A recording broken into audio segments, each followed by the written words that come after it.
नमस्ते बच्चों, आज हम हिंदी व्याकरण का संज्ञा यह पाठ पढ़ेंगे। देखो, संज्ञा किसे कहते हैं और संज्ञा के मुख्य प्रकार कौन से हैं, यह हम इस पाठ से देखेंगे। देखो, संज्ञा की परिभाषा: संसार के किसी भी प्राणी, वस्तु, स्थान, जाति या भाव, दशा आदि के नाम को संज्ञा कहते हैं।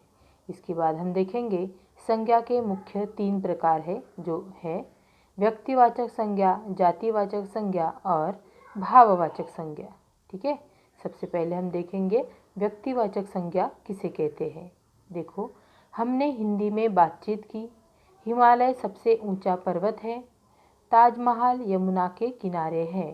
इन वाक्यों में हिंदी विशेष भाषा का नाम है, हिमालय विशेष पर्वत का नाम है, ताजमहल विशेष इमारत का और यमुना विशेष नदी का नाम है। इसीलिए यह क्या है, व्यक्तिवाचक संज्ञाएं है, यानी कि किसी विशेष व्यक्ति, प्राणी, वस्तु या स्थान आदि के नाम को व्यक्तिवाचक संज्ञा कहते हैं।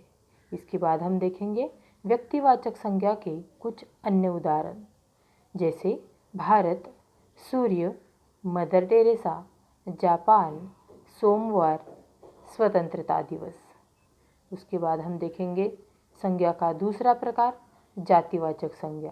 देखो, मक्खियाँ गंदगी फैलाती है, कंप्यूटर खराब हो गया, घोड़ा दौड़ रहा है। इन वाक्यों में मक्खियाँ, कंप्यूटर और घोड़ा शब्द किसी विशेष प्राणी या वस्तु की नहीं, बल्कि उनकी संपूर्ण जाति के बारे में बता रहे हैं। इसीलिए यह क्या है, जातिवाचक संज्ञाएं है। यानी जिस संज्ञा शब्द से किसी प्राणी, वस्तु या स्थान की संपूर्ण जाति का बोध हो, उसे जातिवाचक संज्ञा कहते हैं। इसके हम कुछ उदाहरण देखेंगे। देखो, जैसे कि पक्षी, फूल, पाठशाला, फल, भाषा, नदी। इसके बाद हम देखेंगे संज्ञा का तीसरा प्रकार, भाववाचक संज्ञा।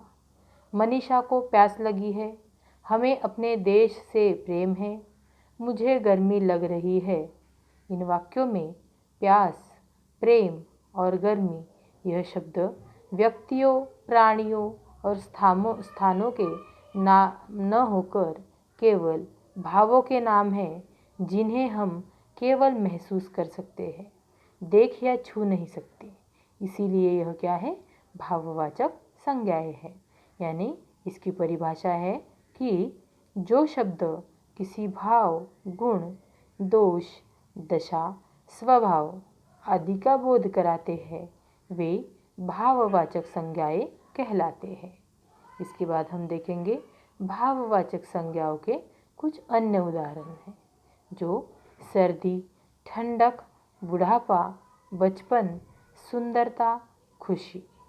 तो इस प्रकार हमने देखा कि संज्ञा किसे कहते हैं, संज्ञा की परिभाषा और संज्ञा के जो मुख्य 3 प्रकार हैं वह। ठीक है, धन्यवाद।